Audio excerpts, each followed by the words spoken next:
મિત્રો, આજે આપણે ફરી એકવાર મળ્યા છીએ કરંટ અફેર્સના જોરદાર વિડીયો સાથે। આજના આ વિડીયોમાં આપણે ઓક્ટોબર 2025નું કરંટ અફેર્સ જોવાના છીએ। કરંટ અફેર્સના જે પ્રશ્નો છે એ એસક્યુમાં રહેવાના છે, પ્રશ્ન અને શોર્ટમાં જવાબ રહેવાના છે તથા વન લાઇનર પણ આપણે ઉમેરેલા છે જેથી તમને સરળતાથી યાદ રહે। આ વિડીયોનું ફોકસ સિનિયર સાયન્ટિફિક આસિસ્ટન્ટની આવનારી પરીક્ષા અને ટેટ 1ની આવનારી પરીક્ષા માટે છે। આ ઉપરાંત કરંટ અફેર્સનો વિડીયો છે, વર્તમાન પ્રવાહો છે। તો કોઈ પણ પરીક્ષા જે GSSSB અથવા GPCB અથવા GPSC દ્વારા કન્ડક્ટ થશે આવનારા સમયમાં, તો એમાં પણ તમને આ વિડીયો 100% મદદરૂપ થઈ રહેશે। તો હવે આપણે ટાઈમ નથી બગાડતા અને વિડીયોને શરૂ કરીએ છીએ। એ પહેલાં હું તમને નાની એવી ઇન્ફોર્મેશન આપી દઉં કે જો તમારે આ પીપીટી છે, આ જે PDF છે એ જોઈતી હોય તો તમારે ડાયરેક્ટ અમારે ટેલિગ્રામ ચેનલ ઉપર જવાનું છે। એના માટે તમારે આ જે QR કોડ છે એ સ્કેન કરી દેવાનો છે અથવા તો એની જે લિંક છે એ પણ તમને ડિસ્ક્રિપ્શન બોક્સમાં મળી રહેશે। આ ઉપરાંત જો તમે સિનિયર સાયન્ટિફિક આસિસ્ટન્ટની જે એક્ઝામ છે એની તૈયારી કરી રહ્યા છો, એના માટે તમારે બીજા વિડીયો લેક્ચર જોવા છે તો મેં જે પ્લેલિસ્ટ છે એની લિંક તમને ડિસ્ક્રિપ્શનમાં આપી છે। આ ઉપરાંત અમે ટેટ 1 માટે પણ ઘણા બધા વિડીયો બનાવેલા છે, એની પણ લિંક તમને ડિસ્ક્રિપ્શન બોક્સમાંથી મળી જશે અને 100% પરીક્ષામાં તમને આ વિડીયોઝ ઉપયોગી થઈ રહેવાના છે। બિલકુલ ફ્રી ઓફ કોસ્ટ મટીરિયલ પણ તમને જે અમારી ટેલિગ્રામ ચેનલ છે એની ઉપરથી મળી જશે। તો અમે ખૂબ જ મહેનત તમારા માટે કરી રહ્યા છીએ, તો પ્લીઝ એક નાની એવી રિક્વેસ્ટ છે કે ચેનલને સબસ્ક્રાઈબ કરી દો અને આ વિડીયોને લાઈક કરી દો તથા તમારા જેવા જે બીજા એસ્પિરન્ટ્સ છે એમના સાથે આ વિડીયોને શેર કરી દો। બસ આટલી નાની એવી રિક્વેસ્ટ અમારી માની લો। ચાલો હવે ફટાફટથી વિડીયોને શરૂ કરીએ અને જોઈએ આપણા કરંટ અફેર્સ। તો અહીં વાત કરીએ 6 નવેમ્બર 2025ની, તો 6 નવેમ્બર 2025ના રોજ DNAની જે ડબલ હેલિક્સના શોધક એવા નોબેલ પુરસ્કારના વિજેતા જેમ્સ વોટસનનું નિધન થયું છે। 6 નવેમ્બરનો આપણે પહેલાં જ કરંટ અફેર્સ લઈ લીધો છે, મને અગત્યનો લાગ્યો એટલા માટે લીધેલો છે। તો તાજેતરમાં નિધન પામેલા જે જેમ્સ વોટસન છે એ શેના માટે જાણીતા છે? તો DNAની ડબલ હેલિક્સ સંરચનાની શોધ માટે જાણીતા છે।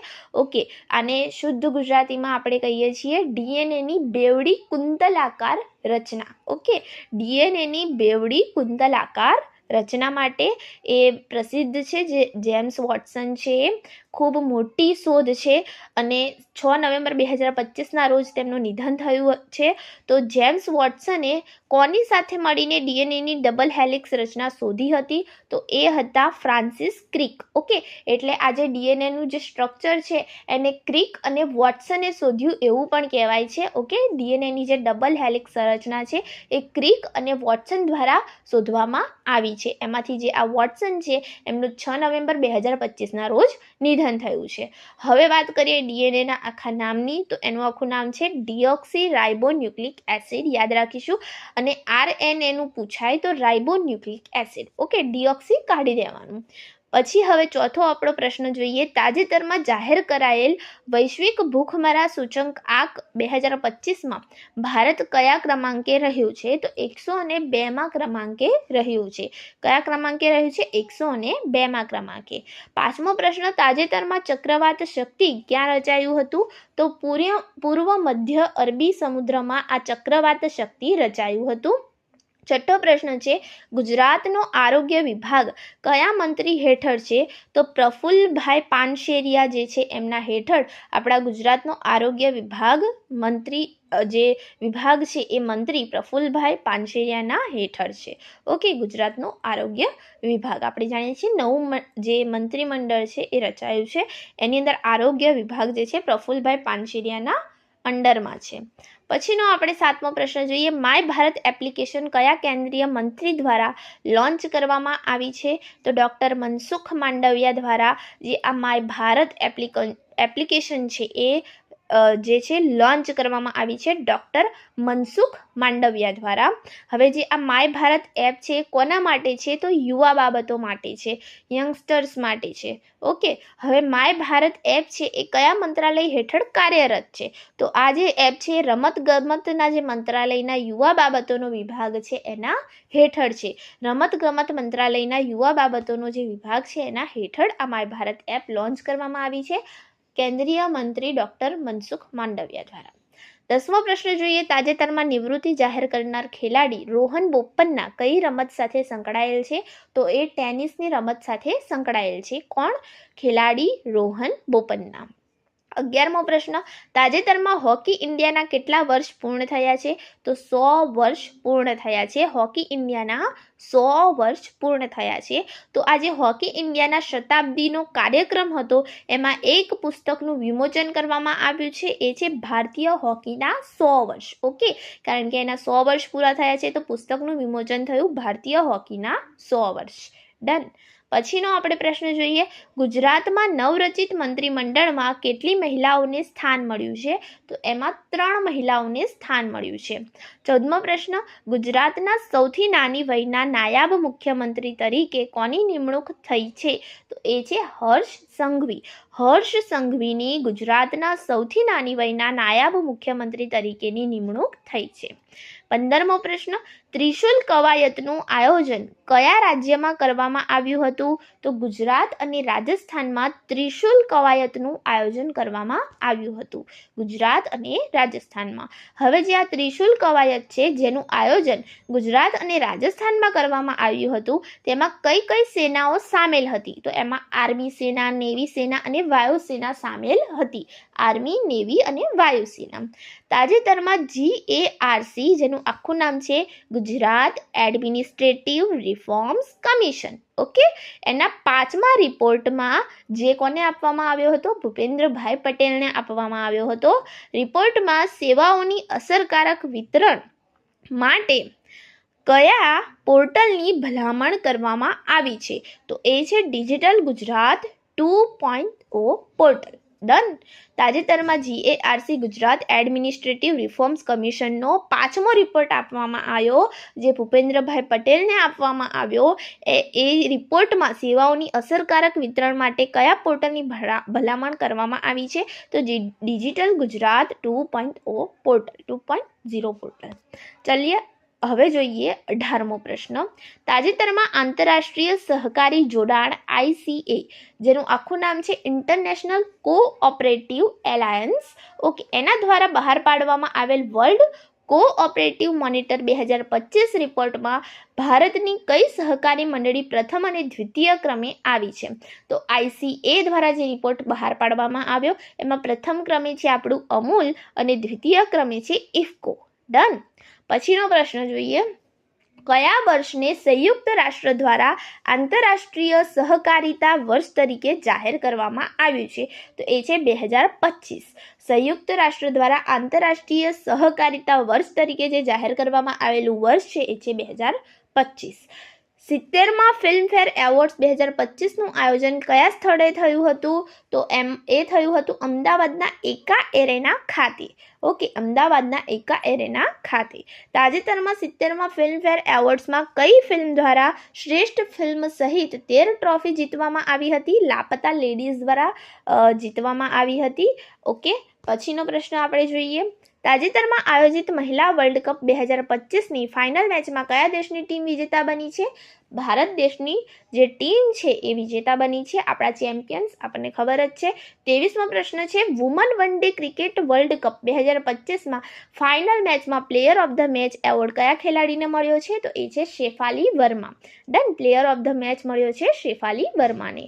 24મો પ્રશ્ન. મહિલા વર્લ્ડ કપ 2025ની ફાઇનલ મેચનું આયોજન ક્યાં કરવામાં આવ્યું હતું તો DY પાટીલ સ્ટેડિયમ જે નવી મુંબઈ છે ત્યાં એની જે ફાઇનલ મેચ હતી એ રમાઈ હતી DY પાટીલ સ્ટેડિયમ નવી મુંબઈ. ડન. આના પછીનો 25મો પ્રશ્ન જોઈએ. સુપ્રીમ કોર્ટના 53માં મુખ્ય ન્યાયાધીશ તરીકે કોની પસંદગી કરવામાં આવી છે? તો જસ્ટિસ સૂર્યકાંત, જે આ છે જસ્ટિસ સૂર્યકાંત, એમની પસંદગી કરવામાં આવી છે 53માં મુખ્ય ન્યાયાધીશ તરીકે. તો તેઓએ કોની જગ્યા લીધી? તો ન્યાયાધીશ BR ગવઈનું સ્થાન લેશે. ડન. તો 52માં છે BR ગવઈ અને હવે 53માં બનશે જસ્ટિસ સૂર્યકાંત. એ પણ યાદ રાખવાનું છે આપણે, BR ગવઈનું સ્થાન લેશે. RTI, જેનું આખું નામ છે રાઇટ ટુ ઇન્ફોર્મેશન. ઓકે, આખું નામ શું છે RTIનું? Right to information. 2025માં એના 20 વર્ષ પૂર્ણ થયા. કેટલા વર્ષ? 20 વર્ષ જે આ RTI છે રાઇટ ટુ ઇન્ફોર્મેશન એના પૂરા થયા. ઓકે, તો આ કાયદો અમલમાં આવ્યો હતો 12 ઓક્ટોબર 2005થી. એટલે જે આ 12 ઓક્ટોબર ગઈ 2025ની એમાં એના 20 વર્ષ પૂર્ણ થયા. ડન. તો 20મો પ્રશ્ન એ જ છે, RTI કાયદો કયા વર્ષે અમલમાં આવ્યો? તો 12 ઓક્ટોબર 2005. ઓકે.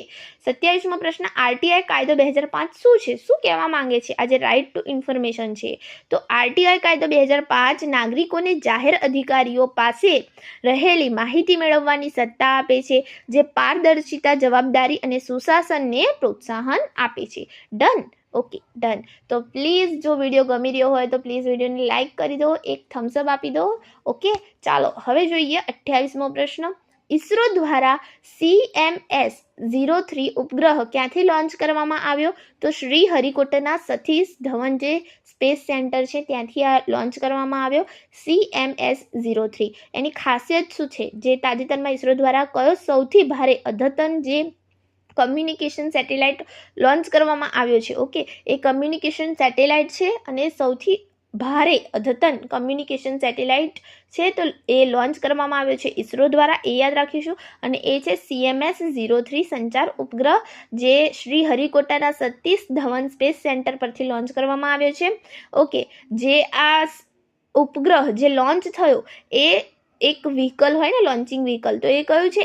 LV-M3M5 વ્હીકલ દ્વારા લોન્ચ કરવામાં આવ્યો છે. LV-M3M5 જે વ્હીકલ છે એના દ્વારા એ લોન્ચ કરવામાં આવ્યો છે. ડન. 30મો પ્રશ્ન છે કે CMS-03 ઉપગ્રહ બીજા કયા નામે ઓળખાય છે?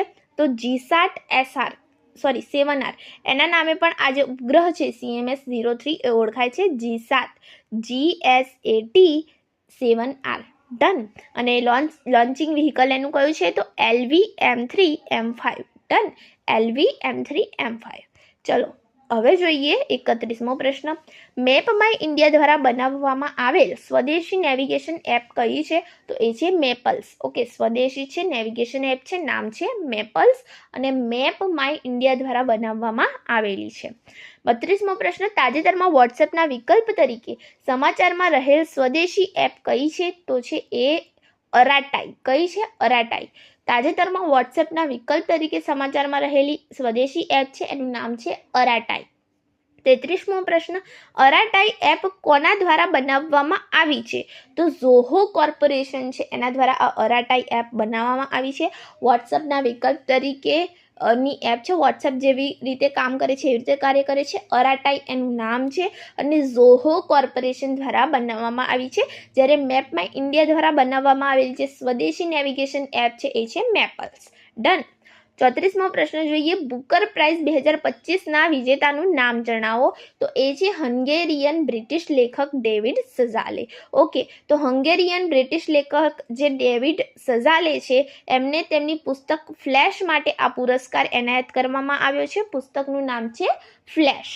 ડન. બુકર પ્રાઇઝ 2025 મળી છે એમને હંગેરિયન બ્રિટિશ લેખક ડેવિડ સઝાલેને. પુસ્તક કઈ હતી એમની? તો ફ્લેશ માટે મળ્યું છે. ચાલો હવે 35મો પ્રશ્ન જોઈએ. તાજેતરમાં 3rd એશિયન યુથ ગેમ 2025નું આયોજન ક્યાં થયું હતું? તો જે મનામા શહેર છે બહેરીને એનું, તો ત્યાં આજે આયોજન છે એ થયું હતું. 3rd એશિયન યુથ ગેમ 2025નું આયોજન થયું હતું મનામા શહેર બહેરીનેમાં. ચાલો હવે જોઈએ 36મો પ્રશ્ન. તાજેતરમાં કઈ કંપનીએ અંદમાન બેસિનમાં કુદરતી ગેસના ભંડારની શોધ કરી? તો એ છે ઓઇલ ઇન્ડિયા લિમિટેડ. એનું નામ જ છે ઓઇલ ઇન્ડિયા લિમિટેડ. ડન.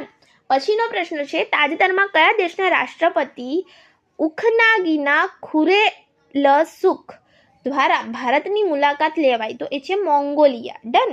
ઉખનાગીના ખુરેલસુખ દ્વારા ભારતની મુલાકાત લેવાય એ છે મોંગોલિયા. ડન. 38મો પ્રશ્ન, તાજેતરમાં ભારત મોંગોલિયા કરાર અંતર્ગત નાલંદા યુનિવર્સિટીની મોંગોલિયાના કયા મઠ સાથે જોડાણ કરવા પર સહમતિ દર્શાવી હતી? તો એ છે ગંડન મઠ. ઓકે, નાલંદા યુનિવર્સિટીની મોંગોલિયાના એક મઠ સાથે જોડાણ કરવા પર સહમતિ દર્શાવી ભારત મોંગોલિયા કરાર અંતર્ગત, તો એ છે ગંડન મઠ. ઓકે, અને જે મોંગોલિયા છે એના રાષ્ટ્રપતિ ઉખનાગીના ખુરેલસુખ એમને ભારતની મુલાકાત લીધી. ઓકે, હવે જોઈએ 39મો પ્રશ્ન, તાજેતરમાં કયા રાજ્યમાં દેશના પ્રથમ સંપૂર્ણ ડિજિટલ એરપોર્ટનું ઉદ્ઘાટન કરવામાં આવ્યું? એ છે મહારાષ્ટ્ર. ડન. કયા રાજ્યમાં દેશના પ્રથમ સંપૂર્ણ ડિજિટલ એરપોર્ટનું ઉદ્ઘાટન કરવામાં આવ્યું? સંપૂર્ણ ડિજિટલ એરપોર્ટ એ છે મહારાષ્ટ્ર. તાજેતરમાં વડાપ્રધાને કયા રાજ્યમાં શહીદ વીર નારાયણ સિંહ સ્મારક અને આદિવાસી સ્વાતંત્રતા સેનાની સંગ્રહાલયનું લોકાર્પણ કર્યું? તો એ છે રાયપુર, છત્તીસગઢમાં.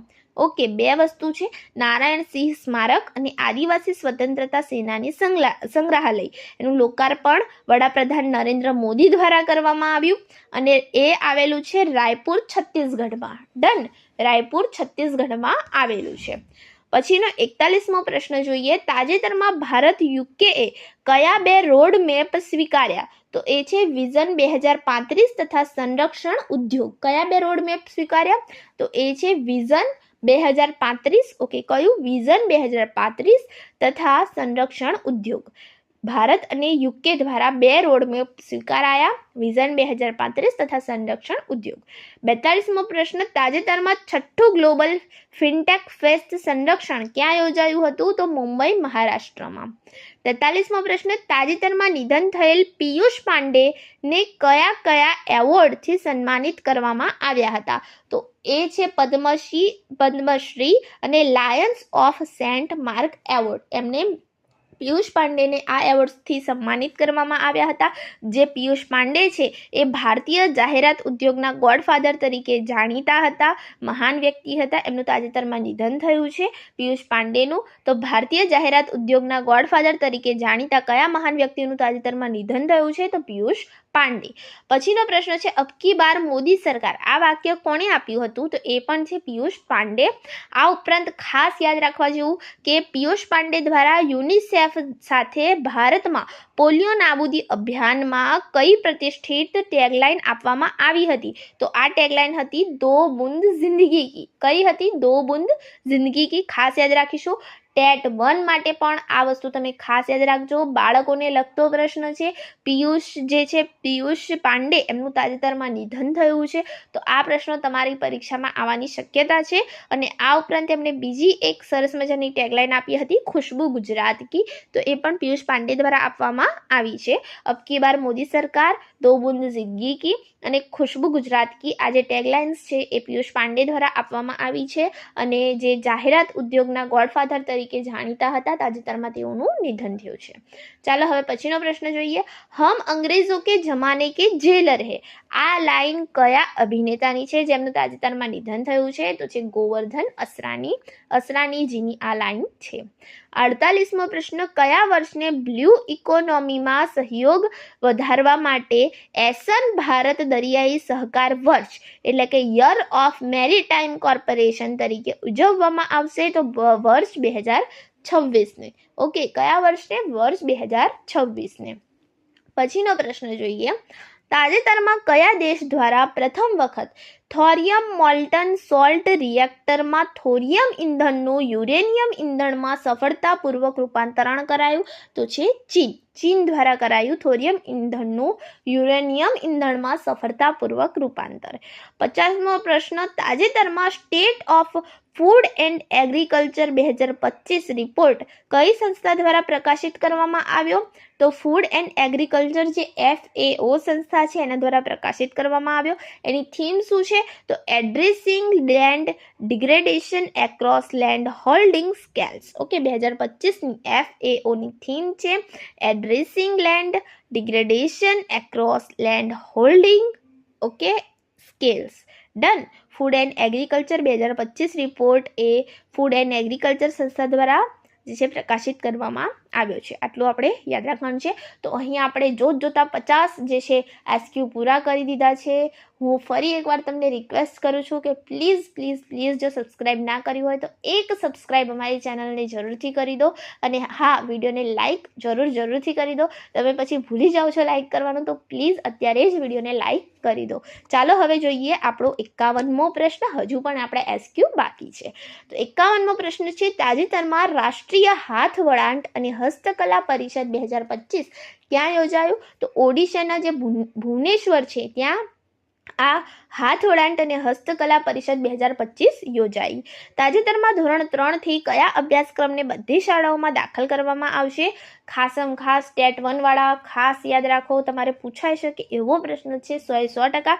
તો તાજેતરમાં ધોરણ 3 થી કયા અભ્યાસક્રમને બધી શાળાઓમાં દાખલ કરવામાં આવશે? તો એ છે આર્ટિફિશિયલ ઇન્ટેલિજન્સ AI અને computation thinking. Done. CT computation thinking and artificial intelligence AI આ બંને અભ્યાસક્રમને ધોરણ 3 થી બધી શાળાઓમાં દાખલ કરવામાં આવશે. 53મો પ્રશ્ન, તાજેતરમાં ગુજરાતના કયા જિલ્લામાં કેન્દ્રીય મંત્રીમંડળે નવી રેલવે લાઇનની મંજૂરી આપી છે? તો કચ્છમાં આપી છે. દેશલપર થી હાજીપીર અને વાયોરથી લખપત. તો આ રીતે જે છે એમને મંજૂરી આપી છે કચ્છ જિલ્લામાં. ડન. ચાલો હવે આના પછીનો પ્રશ્ન જોઈએ. તાજેતરમાં ભારતનું કયું પહેલું UPI જે ફક્ત મહિલાઓ માટે લોન્ચ કરવામાં આવ્યું છે? આ UPI છે LXME Pay. LXME Pay. તમે લક્ષ્મી પે એ રીતે પણ યાદ રાખી શકો છો. LX છે એટલા માટે. ઓકે, LX પછી મી અને પછી પે. પહેલું UPI છે જે ફક્ત મહિલાઓ માટે જે છે લોન્ચ કરવામાં આવ્યું છે. 55મો પ્રશ્ન છે, તાજેતરમાં વિશ્વનું સૌથી મોટું મ્યુઝિયમ કયા દેશમાં સ્થાપિત કરવામાં આવ્યું છે? તો એ છે ઇજિપ્ત. Grand Egyptian museum.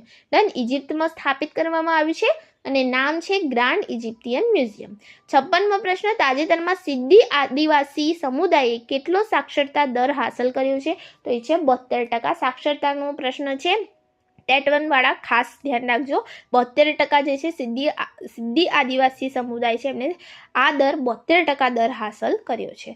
પછીનો પ્રશ્ન જોઈએ, તાજેતરમાં પ્રધાનમંત્રી નરેન્દ્ર મોદીએ કયા રાજ્યમાં પ્રથમ ઇન્ટિગ્રેટેડ એક્વા પાર્કનો શિલાન્યાસ કર્યો છે? તો એ છે નાગાલેન્ડમાં. પછીનો પ્રશ્ન છે, તાજેતરમાં ગુજરાતનો પ્રથમ સ્મોગ ટાવરની સ્થાપના ક્યાં કરવામાં આવી છે? તો એ છે સુરત. જે સિનિયર સાયન્ટિફિક આસિસ્ટન્ટની તૈયારી કરી રહ્યા છે એમને ખબર જ હશે સ્મોગ એટલે શું. તો આ જે સ્મોગ ટાવર છે એની સ્થાપના ગુજરાતમાં પ્રથમ વખત થઈ છે અને થઈ છે સુરતમાં. ખાસ યાદ રાખજો. 59મો પ્રશ્ન છે, તાજેતરમાં તમાકુ પર પ્રતિબંધ લાદનાર કયો દેશ પ્રથમ બન્યો છે? તો એ છે માલદીવ. માલદીવ દેશ પ્રથમ બન્યો છે. તાજેતરમાં IUCNનું નવું સભ્ય કોણ બન્યું છે? તો એ છે આર્મેનિયા. આર્મેનિયા જે છે IUCNનું નવું સભ્ય બન્યું છે. તો અહીં આપણો આજનો આ વિડીયો પૂર્ણ થાય છે, પરંતુ આપણા કરંટ અફેર્સ જે છે પૂરા નથી જ થવાના. તો મળતા રહીશું આવા જ નવા વિડીયોમાં, જેમાં હું તમને જે અવારનવાર આવનારા કરંટ અફેર્સ કહેતી રહીશ. તો thank you friends. Keep watching, keep learning.